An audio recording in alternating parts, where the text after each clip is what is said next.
eso. Ya saludo a dos amigos de esta casa, a dos amigos que están dispuestos a hablar sin censura. Primero saludo a Manuel Hernández Borboya, periodista, reportero en México de Actualidad RT. Gracias, Manuel, por tu paciencia. ¿Cómo te va? Hola, ¿qué tal, Vicente? ¿Cómo estás? Un saludo para ti y para todo el auditorio. Gracias, Manuel. Ya llegó también nuestro amigo, periodista y politólogo Jorge Armando Rocha. Querido Jorge Armando, un abrazote. Estimados, fuerte abrazo, gracias por la confianza, aquí estamos, con mucho gusto, gran día. A ver, denme su opinión sobre la orden de la Suprema Corte de Justicia de la Nación de que Electra pague al SAT 2,636 millones de pesos que debe desde el 2006. Ya salió el magnate Ricardo Salinas Pliego a tirarse al suelo y a quejarse. Lo de nunca, hizo un video desde su gran oficina, lujosa oficina, que la publican en redes y en espacios de TV Azteca. Manuel, pues no fue un muy buen día que digamos para Ricardo Salinas Pliego ayer, ¿eh? No, pues primero lo bloquean de Twitter por soez y después llega este revés en la Suprema Corte, ¿no? Es increíble cómo un personaje como Salinas Pliego, que tiene aspiraciones políticas muy claras, ahora que está tratando de emular a personajes como Donald Trump, pues sale a través de su medio propagandístico, que es Televisión Azteca, a tratar de golpear o de criticar a la decisión de la Suprema Corte, cuando pues es muy elemental, ¿no? O sea, que las empresas tienen que pagar impuestos, o sea, una tarea tan fundamental que ahora este personaje, Ricardo Salinas Pliego, quiere evadir a toda costa, y que no es menor la cantidad de impuestos que deben muchas de sus empresas, no solo Grupo Electra. Se habla más o menos de que debe 40,000 millones de pesos al SAT, es decir, pues con esa cantidad de deudas fiscales es entendible que la fortuna de Ricardo Salinas Pliego se haya potencializado en las últimas décadas, debido a esta falta de compromiso o esta falta en sus obligaciones fiscales. Entonces, pues en algún momento se le iban a acabar estos privilegios, ¿no? Con todo y que presume ahí tener cierta relación y cercanía con el presidente López Obrador, pues ahorita el revés que le ha dado la Suprema Corte de Justicia pues no es menor, porque de alguna manera siente un precedente para los otros litigios que tiene con otras de sus empresas que tampoco pagan impuestos, además de Grupo Electra. Entonces creo que pues es una buena medida y una buena señal por parte de la Suprema Corte en este aspecto. Y pues ya que el señor, en vez de andar presumiendo su fortuna y andar levantando la mano para comprar Banamex, mejor que ese dinero lo destine a pagar sus adeudos fiscales, porque ya basta de que los mexicanos tengamos que estarle subsidiando muchos de sus negocios luego de que no están pagando impuestos, además de los malos tratos laborales que tienen, ¿no? Es conocido que la manera en que Grupo Salinas trata a sus empleados, con situaciones de precariedad laboral y demás. Entonces pues todo mal con este personaje, con esta empresa, y pues qué bueno, ojalá que sí después de este fallo de la Suprema Corte pues no le va a quedar de otra más que pagar impuestos. No veo cómo más pueda tratar de eludir esta situación. Ya era hora, mi querido Jorge Armando Rocha, que la Suprema Corte definiera esto, y si me permites le meto jiribilla. Cada quien se alburea como quiere, dice Ricardo Salinas Pliego, nos acaban de dar un palo sabroso. Ahí sí que, quién sabe, cada quien, mi querido Jorge Armando Rocha. Estimado Vicente, bueno, pues es lo que dice el empresario Ricardo Salinas Pliego. Hay que destacar que es un caso en efecto del sexenio pasado y que, bueno, pues está en su derecho también de defenderse, Electra, y decir, no consideramos que debemos esas cantidades. Al final del día hay ya un proceso de definición y el propio presidente López Obrador lo ha dicho. Hoy en día los empresarios tienen que cooperar con el Estado mexicano, deben pagar lo justo, ni un peso más ni un peso menos. Lo que me llama la atención es que este asunto es del sexenio pasado, y mientras Peña Nieto sí le condonó impuestos a varias empresas, en este caso no fue en la misma situación, y hay que destacar que Ricardo Salinas Pliego forma parte del Consejo Asesor del presidente López Obrador. No obstante, no se llegó a una negociación y esto es importante.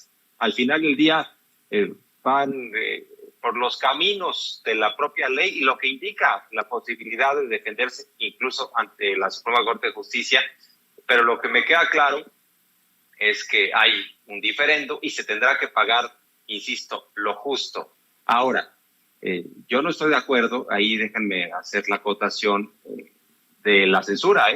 Yo me opuse abiertamente a la censura que hizo Twitter de Donald Trump, expresidente de los Estados Unidos. Hoy mismo estoy siendo censurado por parte de Twitter. Ellos colocan en cada video que subo que ese material podría ser sensible, que podría ser dañino, ¿no?, a la sociedad.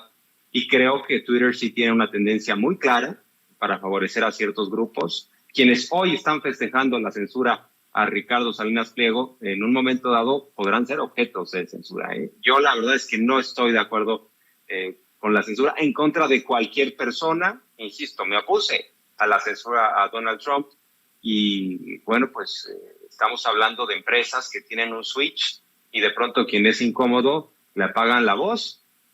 Yo considero que hay otras empresas de bots que están viviendo precisamente alrededor de Twitter, de Facebook y de YouTube y que son toleradas y que además generan campañas de odio. Somos objeto de acoso constantemente y ellas están operando, estas empresas. Sin embargo, habemos blancos identificados e insisto, hoy festejan algunos, pero cuando les toque la censura, bueno, estamos en sin censura, estimado Vicente, déjame hacer esta acotación y creo que es importante, porque cuando convenimos trabajar juntos en este canal, y déjame reconocer quién es Vicente Serrano, porque cuando empezamos a trabajar hace, pues, ¿qué será?, 8 meses, yo creo que estuve unos 6 meses de forma diaria, de lunes a viernes en Sin Censura,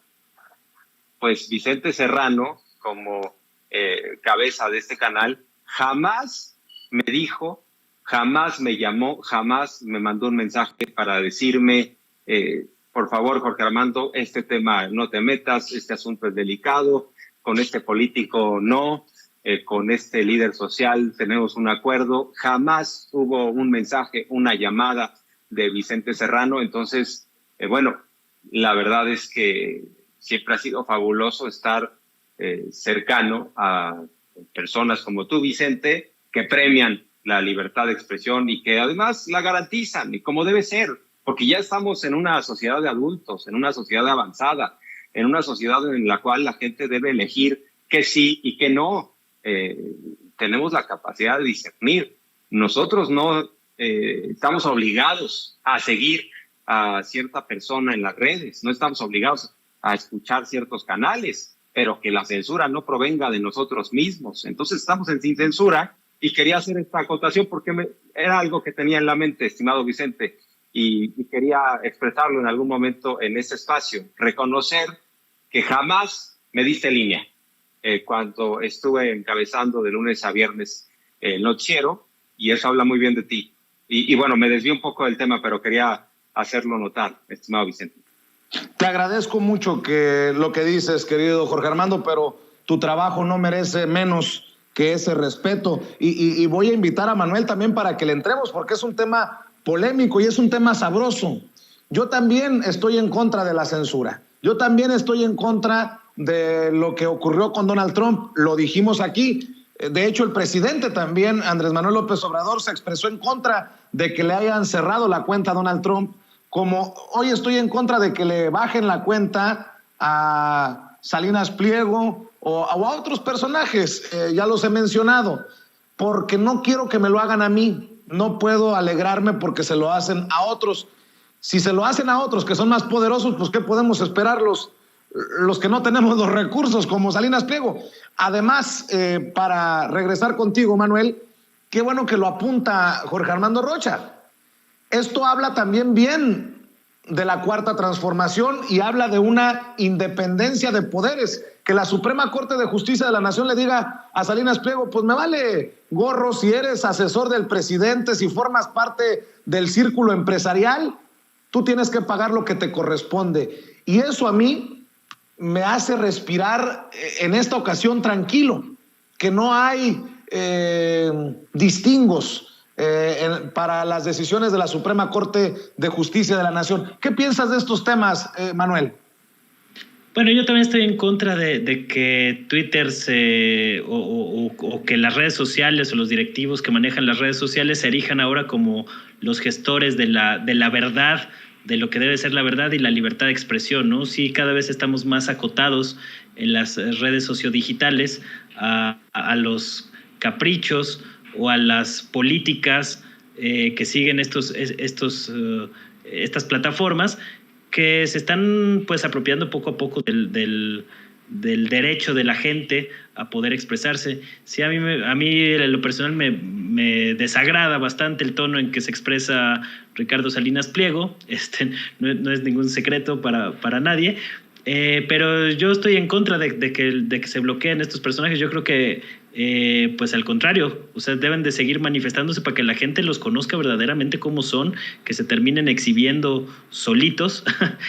Y yo creo que no se le debería de bloquear el derecho a la expresión a nadie, aunque sean pues expresiones lamentables, vergonzosas, faltas de creatividad, de mesura, de inteligencia. Pero bueno, pues así son estos personajes, ¿no? Entonces no se les podría pedir que se expresen de otra manera.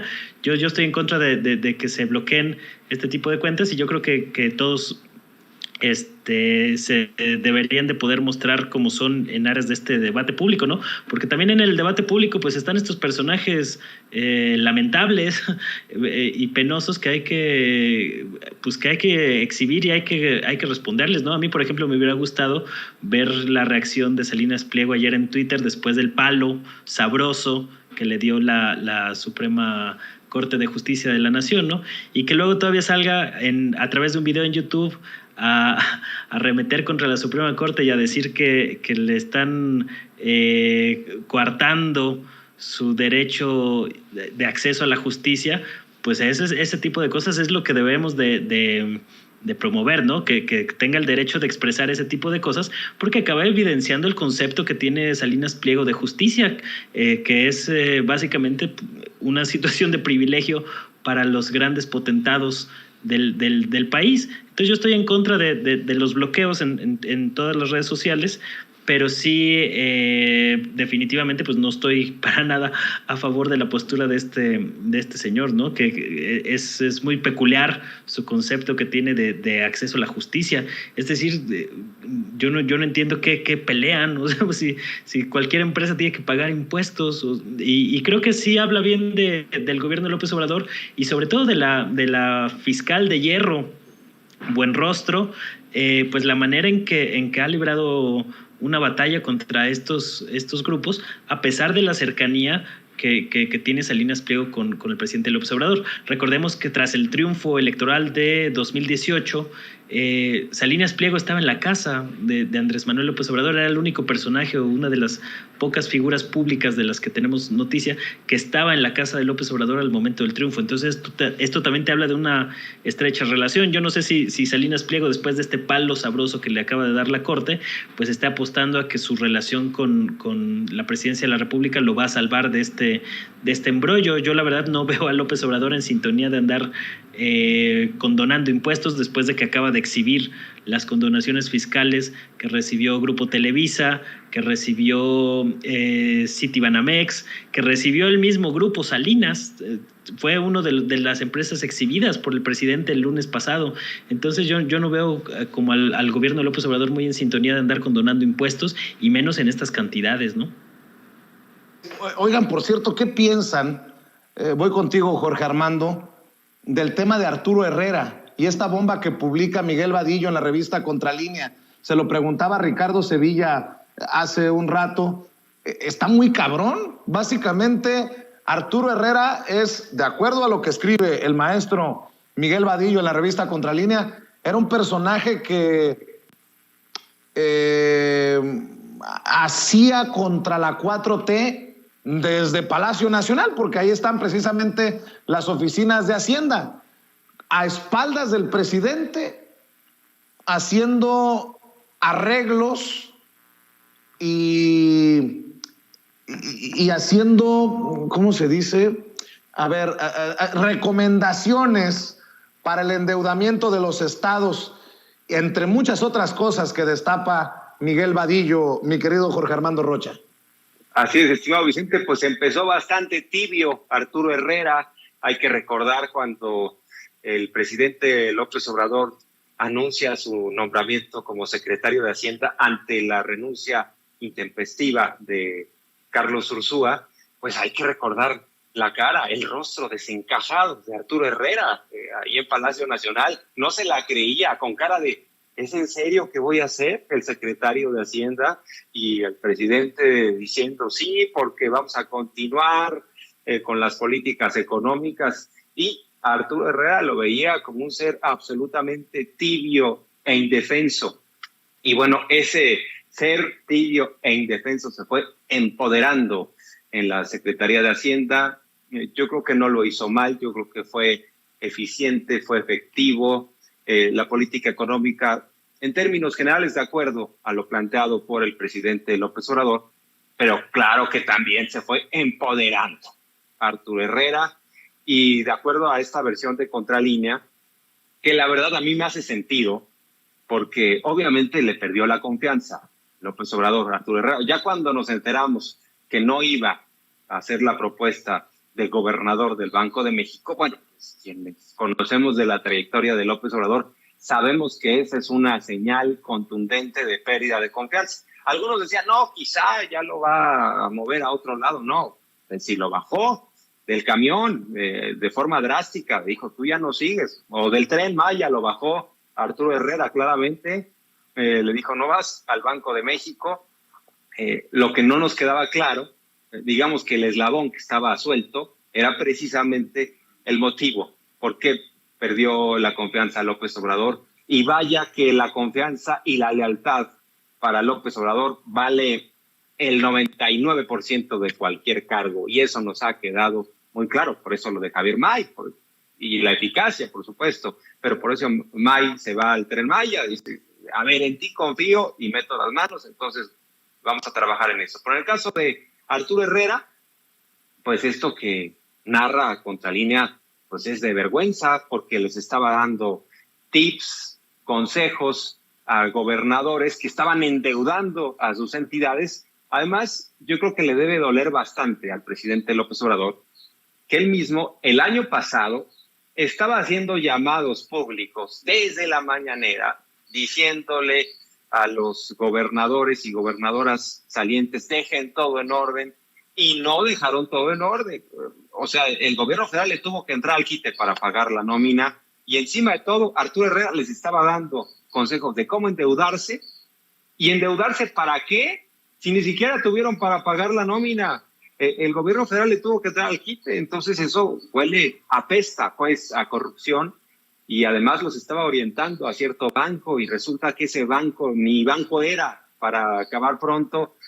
O sea que se fue empoderando ese hombre tibio, tímido, que no se la esperaba. De pronto, insisto, ya con estos mensajes por debajo del agua, dándole la espalda al presidente. Imagínate darle la espalda al presidente López Obrador. ¿Y qué quería? Que le dieran su premio como gobernador del Banco de México. Ahora sí que lo ha dicho el presidente, ¿no? Yo no me chupo el dedo. Yo a veces estoy viendo las cosas, deja correr. Es muy importante porque es, desde mi punto de vista, fascinante la personalidad de López Obrador y cómo opera, ¿no? Sobre todo los que estamos observando los toros desde la barrera.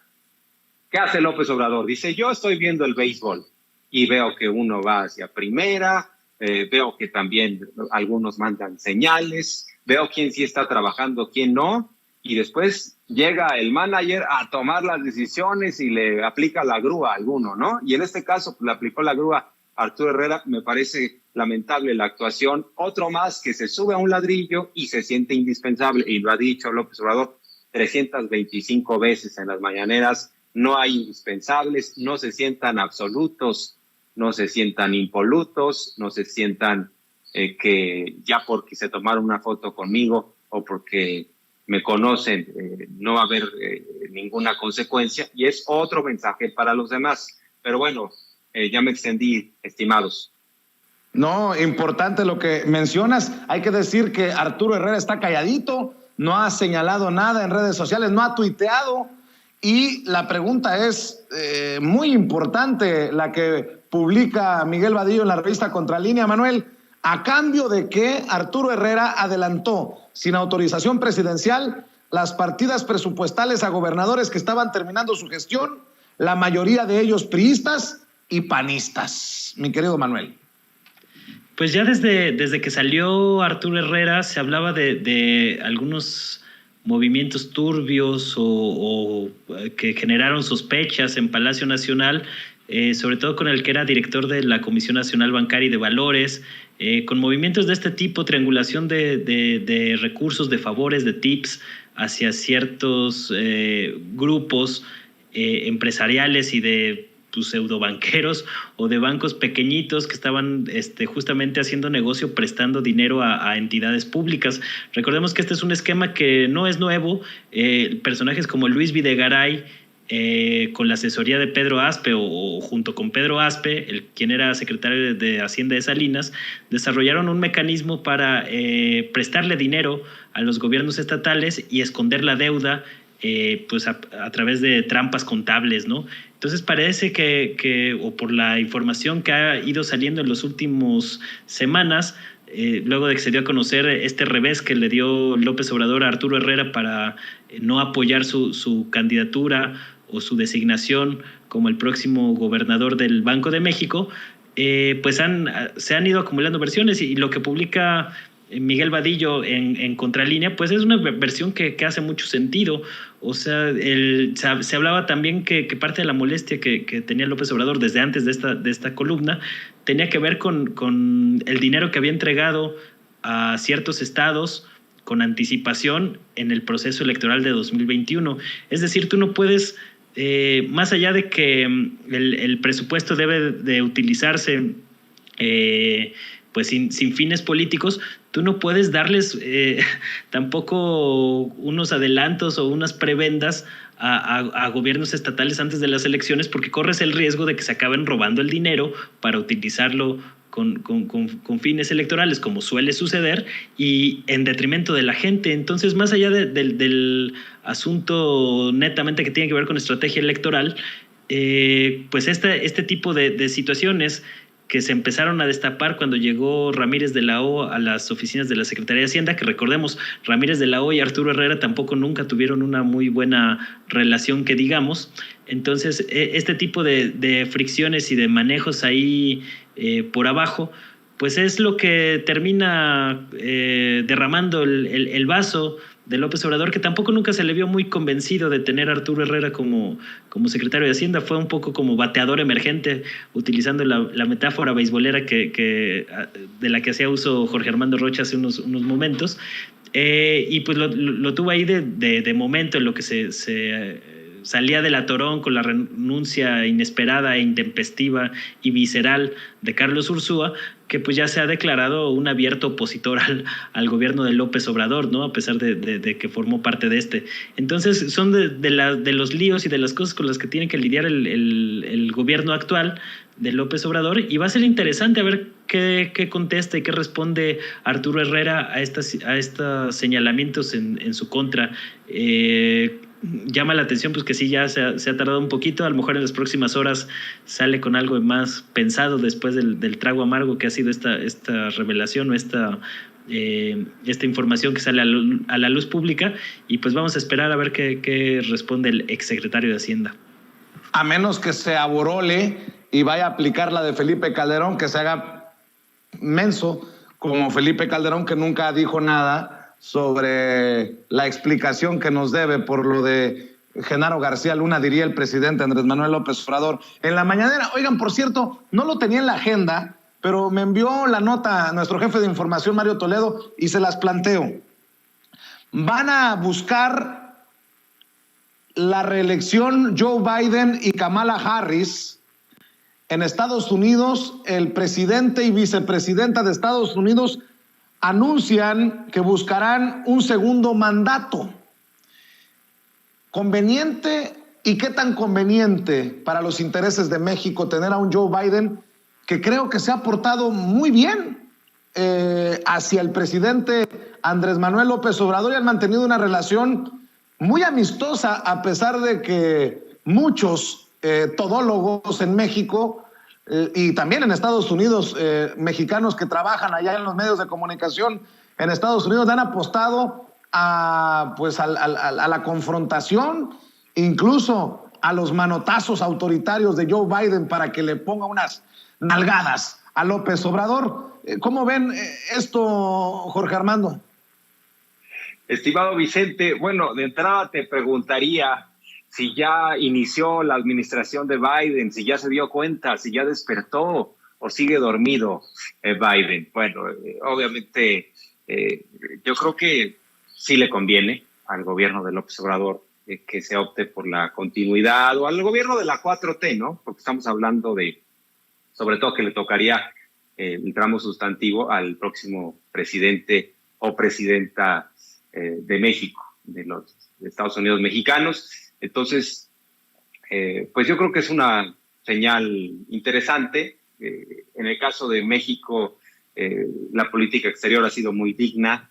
López Obrador ha hablado de frente.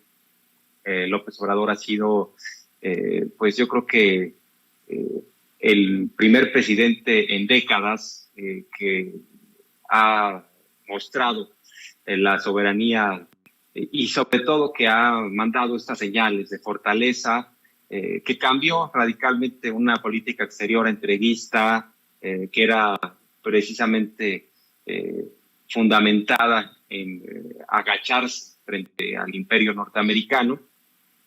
Y claro que esta fortaleza implica que quien esté al frente de los Estados Unidos pues le mida, porque debe haber cooperación, somos vecinos, tenemos un tratado de libre comercio, pero antes aprovechaban mucho la postura de los presidentes entreguistas. En el caso de Fox, en el caso de Calderón, la tesis era que si nosotros nos agachábamos, nos iba a ir mejor. Y nada más quedábamos como indignos. Eso no importaba, no variaba, no cambiaba la postura norteamericana. No nos entregaron nunca el acuerdo migratorio. En cambio, en el caso de Biden, por ejemplo, hay señales de cooperación.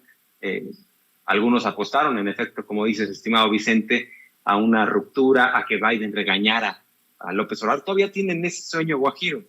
Si uno ve la portada de Reforma, en estos momentos dice Reforma, ¿no? Estados Unidos, sobre todo unos senadores, le piden a Biden que mesure, que critique a López Obrador por la contrarreforma energética. Hoy se reúne el presidente López Obrador con la secretaria de Energía.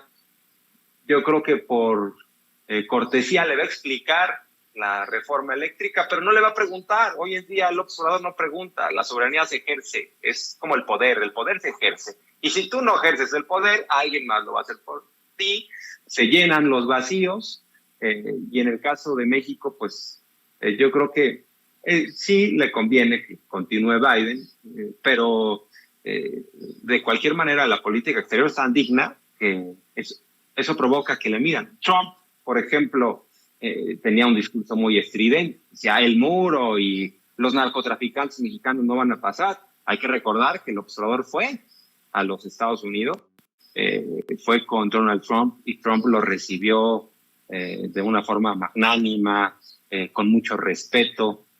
Entonces López Obrador ha demostrado que el respeto se gana también en política exterior, haciendo valer el artículo 89, porque además López Obrador abiertamente en esta política exterior manifiesta sus inconformidades frente a Estados Unidos, le dice que no le gusta cómo trata a Cuba, que cese con el embargo, pero también lo invita a seguir invirtiendo.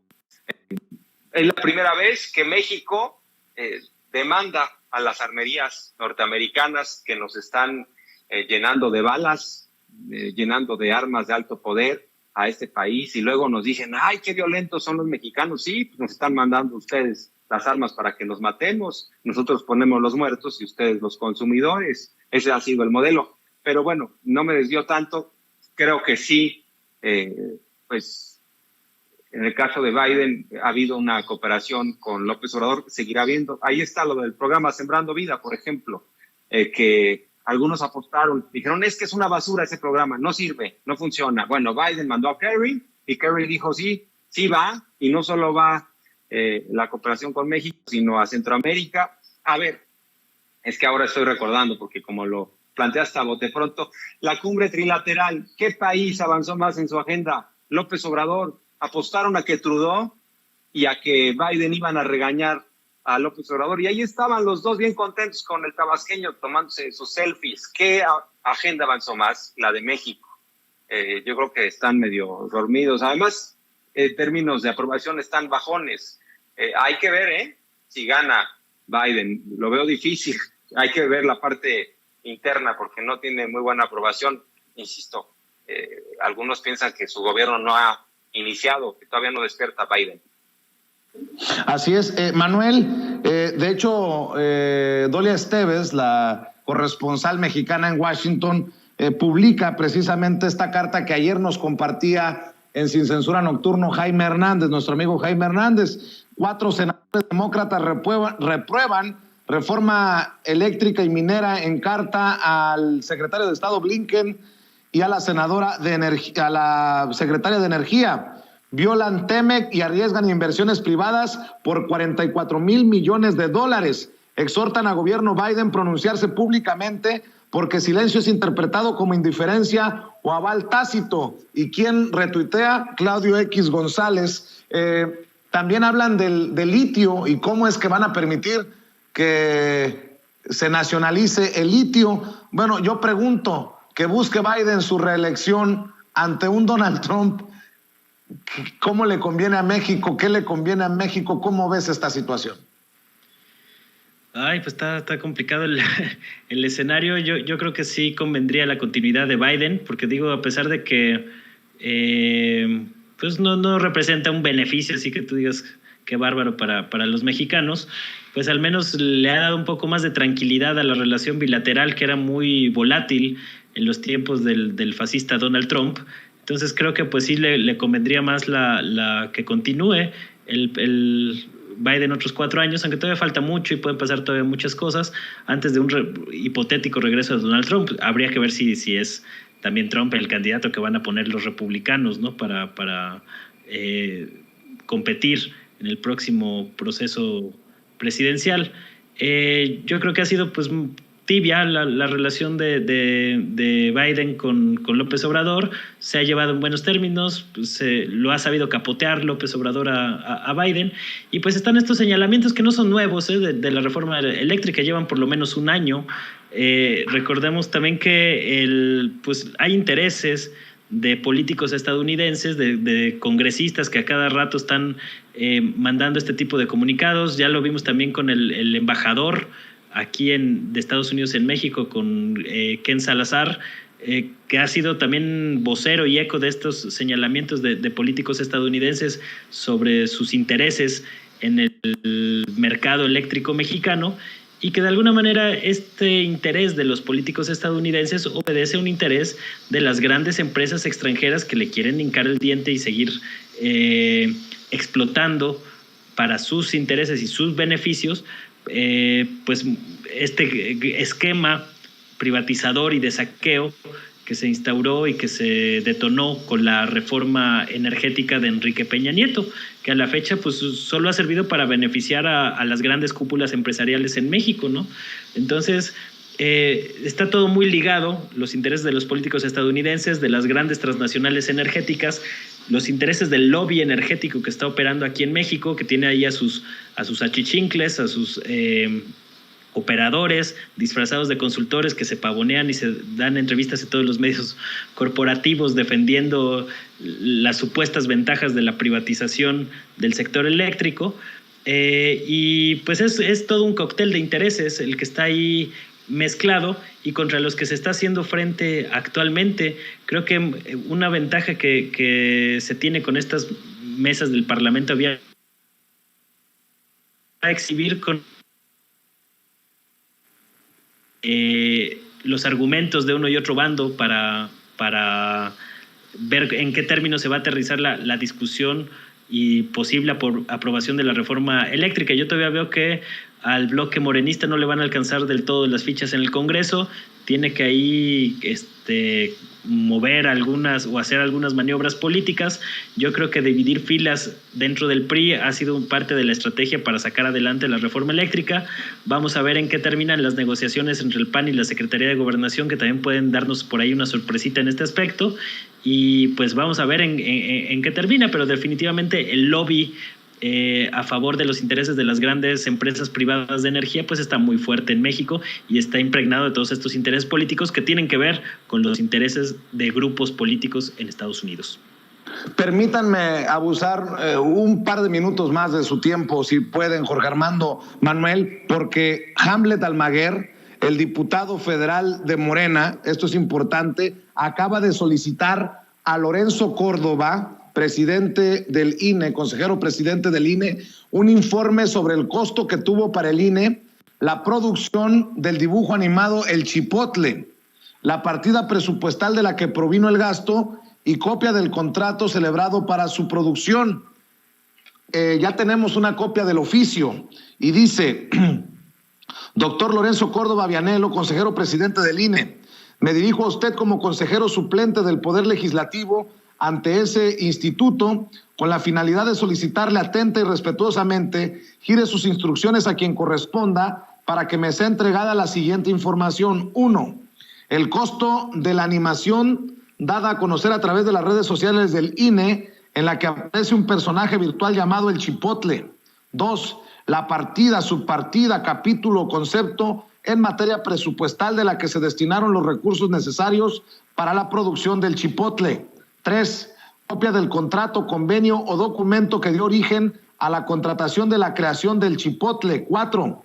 Para el caso en que haya sido creado por personal del instituto sin contratación adicional, solicito señale el cargo, nombre y funciones del servidor público encargado de la producción del Chipotle. 5. Señale el fundamento que concede al INE atribuciones para crear o contratar la creación de dibujos animados. Tu opinión para cerrar, Jorge Armando Rocha. Bueno, pues podría decir Lorenzo Córdoba, ¡ay, Chipotle soy yo! Bueno, yo creo que en el INE abrieron esta posibilidad. Ellos mismos se colocaron contra las cuerdas. Claro que ellos dicen es que somos autónomos, pero quieren más dinero. Entonces se dan cuenta que no son autónomos del todo. Porque si un joven le dice a su padre, yo ya soy autónomo, me quiero ir, quiero vivir solo y puedo y tengo las ganas, pero necesito dinero y si no me das dinero, pues entonces no estás cumpliendo tu función. O sea, aquí el INE está yendo con papá gobierno, o sea, no hay autonomía, no es ciudadano el INE, obedece a los partidos políticos. Y bueno, pues yo creo que esto de Al Chipotle pues es una burla, porque nos quieren tratar a los ciudadanos como tontos, como si lo que no logró Lorenzo Córdoba con enojo, lo que no logró Ciro Murayama, porque ellos trataron de defender su postura, lo va a lograr un meme. Pues, o sea, nos tratan como si fuéramos tontos, digo, para no utilizar groserías. Yo creo que es un desatino más del INE, pero de fondo ellos mismos abrieron la puerta a que estemos opinando y buscando que nos rindan cuentas de este tipo de personajes, pero en el fondo es el gasto total del INE, la exhibida, no hay justificación alguna para que el INE gaste o derroche 1.300 millones de dólares en un año frente a lo que se gasta en otros lados en América Latina. No hay forma de comparar todo esto. Creo que el debate mediático está perdido y Al Chipotle es la señal de que ya no saben ni qué hacer, están arrinconados. Creo que el presidente López Obrador ha sido muy consistente en sus mensajes. Hoy mismo les vuelve a decir, sí se puede la austeridad. A ver, yo gasto la séptima parte. A ver, si uno revisa lo que gastó Peña Nieto en su último año, en el año de Hidalgo, 3.600 millones de pesos, frente a lo que gastó el año pasado en presidencia López Obrador, estamos hablando de 500 millones, pues la séptima parte. Entonces, así está toda la administración pública y los órganos autónomos, y López Obrador lo sabe. Por eso hay margen de maniobra. Y de fondo, esa es la discusión. Lorenzo Córdoba y Ciro Murayama siguen atrincherados, no quieren que se toque lo que ellos mismos derrochan, sus privilegios. Sin embargo, cayeron en su propia trampa, porque, a ver, vamos a ser claros y honestos. Si ellos hubieran llevado a cabo la revocación de mandato en sus términos, haciendo un ajuste a su presupuesto, nadie estaría reclamando lo que gastan. Hasta mensos se vieron, porque al decir necesitamos más recursos, pues entonces todos estamos opinando, decimos, ¿y por qué necesitas más recursos? A ver, explícame en qué gastas, explícame en la factura del Chipotle. Y ya nos estamos dando cuenta de cada joya, el tema de pueden lavar su automóvil con cargo al erario, pero los seguros de gastos médicos mayores, lo que tiene que ver también, incluso por ahí apareció, ¿no? Lo de las croquetas para unos perros. Resulta que esos perros, pues sí se justifica porque forman parte de la seguridad del INE, pero ya muchos están metidos en eso precisamente por la responsabilidad de los consejeros, por la voracidad, pues, fue la voracidad. Además, perdieron el debate el día en que fue Lorenzo Córdoba a la Cámara de Diputados. El presupuesto se aprobó en la Cámara de Diputados, es un mandato constitucional. Ellos ya, por más de que legalmente el tribunal les diga, sí pide más, pues sí, pero lo dijo Adán Augusto López, no hay un precedente de que se extienda dinero a un órgano autónomo solo porque lo pidieron, porque además ese debate lo habían perdido.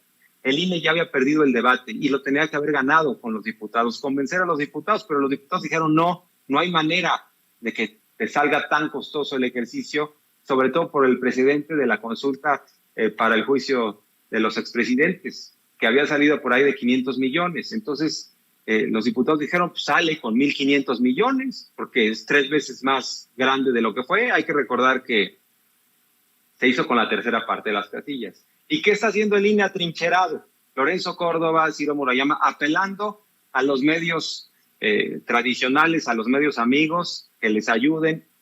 Ya les ayudaron, no tuvo efecto, ya no es lo mismo. Hoy en día las redes sociales pues son muy significativas.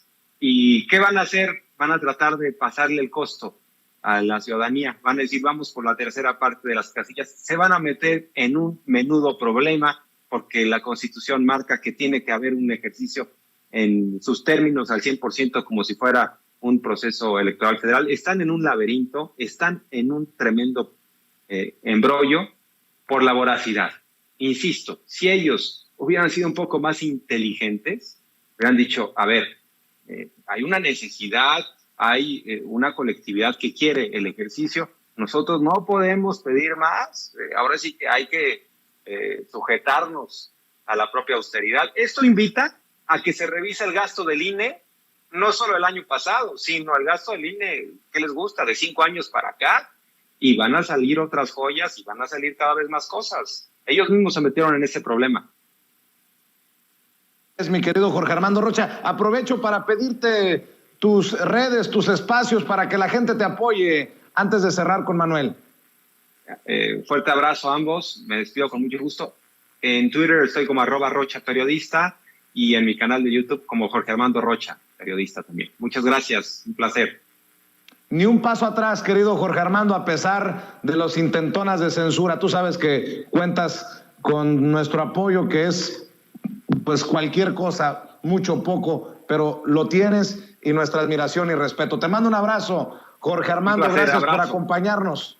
Y precisamente voy a cerrar contigo, Manuel. Nada más falta que ante este documento que envía Hamlet Almaguer digan los del INE, ya ven que estamos siendo perseguidos por el partido en el poder. Bueno, a mí me parece que está bien que se pida el gasto de cuánto costó el personaje este. Ya la última parte de la petición de que le expliquen en qué apartado el INE está facultado para hacer dibujos animados ya me parece exagerado y excesivo, ¿no? Yo en lo personal estoy muy feliz con el Chipotle. Yo no sabía que el INE me podía hacer tan feliz y darme tantas risas y carcajadas como este asunto, porque se puede interpretar a varios niveles, ¿no? Como un intento de las cúpulas del INE para tratar de convencer y de ganar una guerra de propaganda para convencer a la ciudadanía de que el oneroso gasto del INE es necesario para el bien de la democracia mexicana, ¿no? Eso es lo que están tratando de hacer en las cúpulas del INE Lorenzo Córdoba y Ciro Murayama, que pues están ya tan desesperados que están viendo a ver cómo le hacen y cómo comunican algo que pues tienen una batalla ahí medio perdida, ¿no? Y están como en unas arenas movedizas y entre más se mueven, entre más coraje hacen, entre más se tratan de salir del embrollo en el que están metidos, más se terminan hundiendo. Entonces yo no sé a qué asesor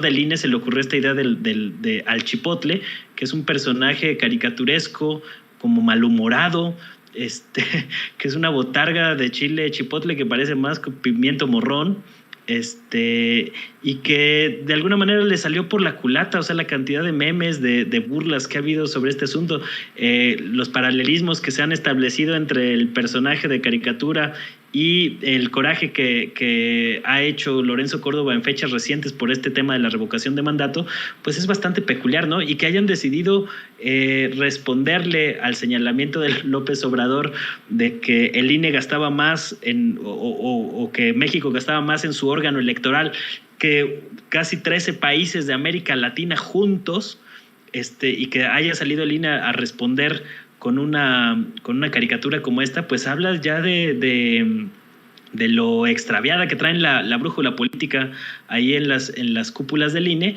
y que esta guerra de propaganda no se limita nada más al uso de estos personajes. Yo veo también una muy clara mano política e intencionalidad política en la manera en que el INE desempolvó la denuncia de 2017 contra Delfina Gómez, la reactivó en septiembre de 2021, y el fallo que ha tenido el Tribunal Electoral en fechas recientes sobre este asunto, pues ha sido ya también, o está tratando de ser capitalizado por los opinadores de derecha que ya traen el nado sincronizado contra Delfina Gómez, al mismo tiempo que el INE pues sí fue muy capaz para advertir este gasto o esta manera en que se había financiado el partido Morena durante la campaña para Delfina Gómez entre 2014 y 2015, cuando era todavía alcaldesa de Texcoco.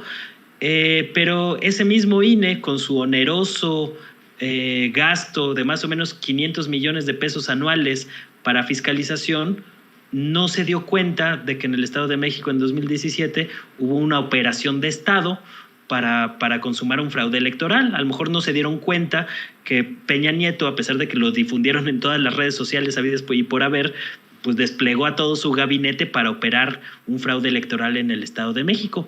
Eso no lo vio el costosísimo Oficina de Fiscalización de Gastos del INE, como no ha visto muchas otras cosas ni en Coahuila ni en las elecciones de Puebla. Y bueno, pues ese tipo de cosas es lo que tiene ahorita en una encrucijada y tiene ahora sí que con la espada contra la pared al INE, porque entre más se resisten a reducir sus privilegios, más terminan siendo exhibidos con estas cosas. Y ya lo del chipotle pues ya es nada más como la muestra fehaciente del grado humorístico al que han llegado los argumentos del INE para defender sus onerosos gastos. Así es, querido Manuel, ¿por qué no cerramos invitando a la gente para que también te apoye en redes sociales, para que te apoye en tu canal de YouTube, que sigan creciendo, que sigan saliendo estos medios, espacios independientes, alternativos y digitales? Sí, muchísimas gracias. Ahora sí que pues pueden echarle un ojo ahí al canal de YouTube con mi nombre, Manuel Hernández Borbolla. Ahí estoy subiendo ahí transmisiones en vivo 3 días a la semana, de lunes a miércoles a las 10 de la noche. Estoy de tiempo completo en el Twitter, ahí en la arena pública. Y también en Facebook, Manuel Hernández Borbolla Periodista. Ahí estamos ahí en varios espacios en redes. Y pues muchas gracias por el espacio aquí en Sin Censura. Un saludo también a Jorge Armando Rocha, que creo que ya se nos fue por ahí, pero me ha dado gusto compartir la mesa con él. Y pues un abrazo para ti, Vicente, y para todo el auditorio que nos está siguiendo. Igualmente, gracias por tu generosidad, Manuel. Estamos al pendiente para una próxima mesa de diálogo muy pronto aquí en Sin Censura. Éxito con el canal, éxito en Twitter. Gracias a Manuel Hernández Borboya, hablando con nosotros Sin Censura. Y déjeme saludar en estos momentos a la abogada Lourdes Monteagudo, experta en asuntos migratorios, quien junto a Ana Yacín Vázquez, presidenta de Asociados de México, siguen apoyando a la comunidad migrante a ambos lados de la frontera, tanto en Estados Unidos como en México. Abogada, la saludo con mucho gusto. Bueno, Vicente, como siempre aquí tratando de darle un poquito de información a la comunidad migrante de acá de los Estados Unidos, pero también de México. Oiga, ¿hay algo nuevo sobre la reforma migratoria? Ay, hijo, no hay nada, pero verdaderamente eso no creo que, como dije, creo que fue en diciembre, que no va a suceder, por lo menos no en la forma que se creyó iba a pasar.